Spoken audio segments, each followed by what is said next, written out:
செங்கல்பட்டு மாவட்ட மதுராந்தகம் பொதுக்கூட்டத்திற்கு பிரதமர் நரேந்திர மோடி வருகையொட்டி சென்னை திருச்சி தேசிய நெடுஞ்சாலையில் திண்டிவனம் முதல் சென்னை வரை பொது போக்குவரத்து முற்றிலும் தடை செய்யப்பட்டிருக்கிறது. இது தொடர்பான கூடுதல் விவரங்களோடு இணைகிறார் எமது செய்தியாளர் சையத் அபுதாஹிர். வணக்கம் சையத், உங்களிடம் இருக்கும் தகவல்களை சொல்லுங்க. வணக்கம். என்டிஏ கூட்டணி தேர்தல் முதல் பிரச்சாரம் கூட்டம் சென்னை திருச்சி தேசிய நெடுஞ்சாலை அருகில் செங்கல்பட்டு மாவட்டம் மதுராந்தகத்தில் மிக பிரம்மாண்டமாக நடைபெற்று வருகிறது. இந்த பொதுக்கூட்டத்துக்கு பாரத பிரதமர் நரேந்திர மோடி கலந்து கொள்கிறார். அவருடன் எதிர்க்கட்சித் தலைவர் எடப்பாடி பழனிசாமி மற்றும் கூட்டணி கட்சி தலைவர்கள் கலந்து கொள்கின்றனர். இந்த நிலையில் காலை 7 மணி முதல் சென்னை தேசிய நெடுஞ்சாலையில் காலை 7 மணிக்கு திண்டிவனம் அருகே கூட்டேற்பட்டி இடத்தில் கனரக வாகனங்கள் சென்னை செல்ல மாற்று பாதையை வந்தன.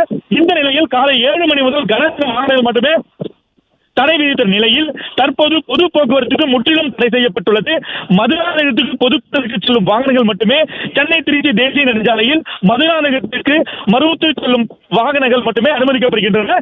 இதனால் மருவத்தூர் மற்றும் பல்வேறு கிராமங்களுக்கு செல்லும் பயணிகள் கடும் அவதியடைந்து வருகின்றனர். தற்போது அரசு பேருந்துகள் திண்டிவனத்தில் இருந்து காரையோடு வழியாக வில்மேடுபேட்டை, வந்தவாசி, காஞ்சிபுரம் வழியாக செங்கல்பட்டு சென்று சென்னைக்கு செல்ல போலீசார் அறிவித்து வருகின்றனர். அதே போல திண்டிவனத்திலிருந்து சென்னை செல்லும் பேருந்துகள் அனைத்தும் மரக்காணம் ஈசிஆர் வழியாக சென்னைக்கு திருப்பி அனுப்பப்பட்டு வருகிறது. பொதுக்கூட்டம் முடிந்த பிறகு வாகனங்கள் சென்னை திருச்சி தேசிய நெடுஞ்சாலையை அனுமதிக்கப்படும் என போலீஸ் தரப்பில் தெரிவிக்கப்பட்டுள்ளது. சென்னை திருச்சி தேசிய நெடுஞ்சாலை முழுவதும் மூடப்பட்டுள்ளதால் வாகனங்கள் செல்லாமல் விரிச்சோடி காணப்படுகிறது.